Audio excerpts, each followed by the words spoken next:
the text again. Write T for true or F for false. 1.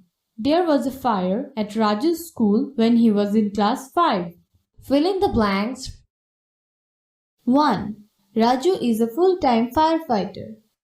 What does Raju do? Drag the correct task with the correct picture. Correct the false sentences in Activity B. Write them in your exercise book. Group work. Why do you think Raju became a firefighter? Language focus. Occupation nouns from verbs. Sometimes we can add er or or to a verb to make a noun. This noun is the occasion related to the verb. She is a banker. She sings.